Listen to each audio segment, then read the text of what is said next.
All right, everyone, welcome back. It's Friday. So I used to do wheel restorations for Drive Time long ago. That was when they were up in Cinnaminson, right? I think that's where it's at. It was at. But anyway, at that time, back then, I was doing wheel restorations for $75 a wheel for them.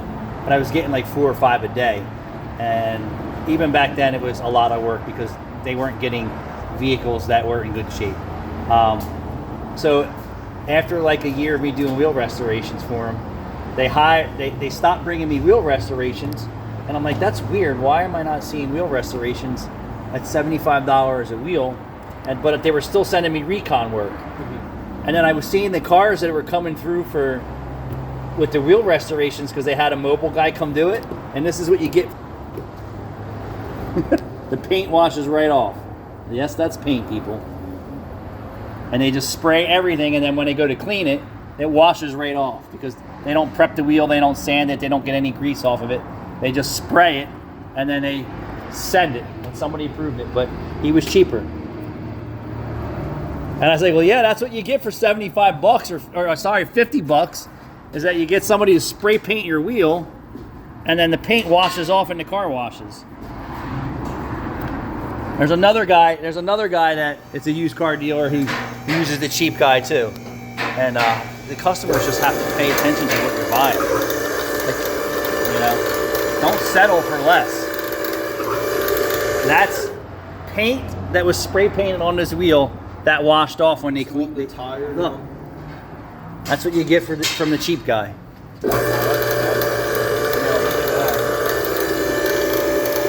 Yep.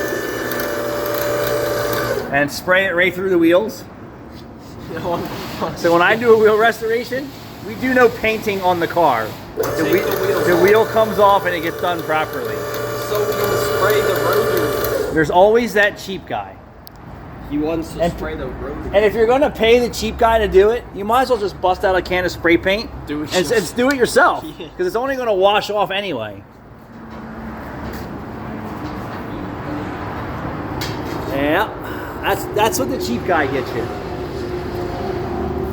And you know what, to be honest with you, these wheels aren't really that bad if they were properly cleaned. If they were properly cleaned, right, with some elbow grease, they would come out perfect and with a light polish. There you go.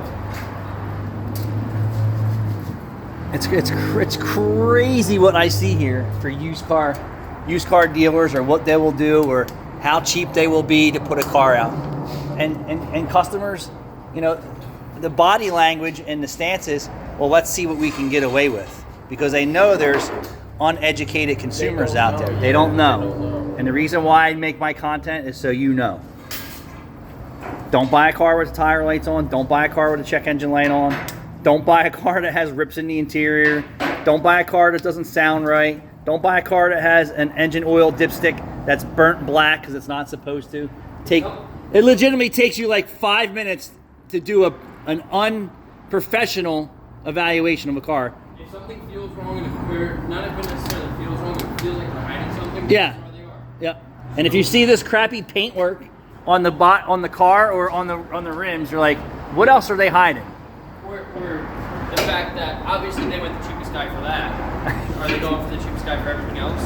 I was checking reviews on one used car dealer's website, and there was mix, right? Some were like perfect, and some were like basket cases. And in the used car business, you're going to get a mix of that. Yeah. If I didn't see that, then I know there was something fishy, because we're in the used car business, and we have problems with brand new cars. So if you see a website that says, oh, it's fantastic and everything was great, it's a lot of lies and bullshit in there. There has to be a mix of fake reviews. Correct. Yes. But there was real experiences where, like, I went to the car wash and water poured in my car. I called the owner. He ignored me. A couple days later, I called back. I was on hold forever and ever. They were like, hey, go over to, The shop. and it wasn't a name brand glass shop. It was just a garage that somebody works out of, and nobody was there. The guy sat there for hours, kept calling the owner and saying, hey, where's this guy who's supposed to be working on my car? And they still continued to sit there. And then the guy was like, oh, well, he'll be there. Like, you don't want to deal with somebody like that. Like, you want to come to a place where the doors are open, the lights are on, they're ready for business. And there's a lot of these scab guys out here that do shitty work. Yeah. I mean, I just bought a car, and We just talked about this. yeah. Well, and the place that I went to was very upfront about everything. The salesmen aren't pushy because they make the same amount no matter what car they sell, no matter how much it is. It's a job. Well, yeah, it's a job. But it's got a 3-month warranty on it where if anything happens, I bring it back. And I don't even have to bring it back there. And if I bring it back there, it's free. Or if I take it to any other shop and just let them know what's going on, I have a $50 deductible or something. As long as you call and say, hey, listen, I'm not going to your guys, I'm going to... the mechanic has to have his ASEs.